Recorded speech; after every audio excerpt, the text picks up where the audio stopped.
Let's do a smash or pass with all of these products that my followers requested me to smash or pass. In at number 1, the CeraVe Retinol, starting off with a smash. And that is because I think this is a perfectly good starter retinol. This probably isn't going to transform your skin if you have chronic acne, but that's probably because no over-the-counter product is going to do that. However, if you have mild to moderate acne or skin texture, I think this is a perfectly great place to start. You could jump in at something stronger, but if you're worried about skin sensitivity or the purge, then go for this one. It's going to help you get used to a retinoid so you can go up to something stronger if you need to, because not everybody needs to. In at number 2, we have the Speedy Cleansing Oil by a brand that I can't really pronounce. I think it's Softmio?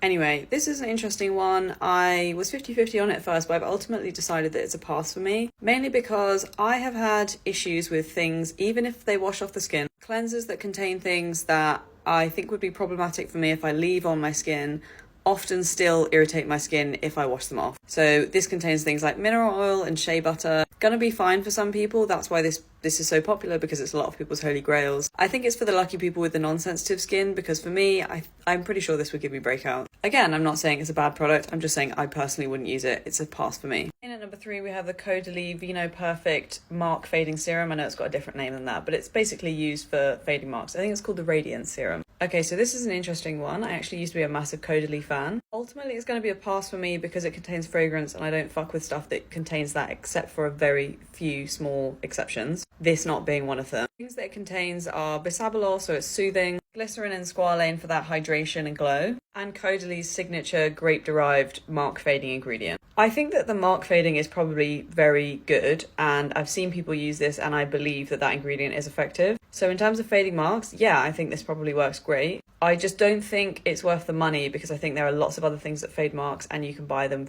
formulated without fragrance. For example, I really like azelaic acid for fading marks, or even polyhydroxy acid. The Inky Lister, a really nice PHA toner. Overall, I just wouldn't use it, but I don't think it's ineffective. Next up, we have the Ordinary's New Barrier Serum. I am releasing a whole video just on this. I won't go into too much detail, but ultimately this is a smash for me. I like what they've done here, but it's more expensive than I thought it was going to be. But so is everything right now. And last but not least, we have this CosRx Aloe Sunscreen. I know why people ask me about this so much, and it's because it's one of the only K-beauty sunscreens that you can get on things like Look Fantastic. Before I became a bit more adventurous with my skincare purchasing, I used to see this everywhere, and to be honest, sick of the sight of it. This is ultimately a pass for me, and I'll tell you for why. And that's because it just contains a bunch of stuff that you just don't need to tolerate anymore in your sunscreen.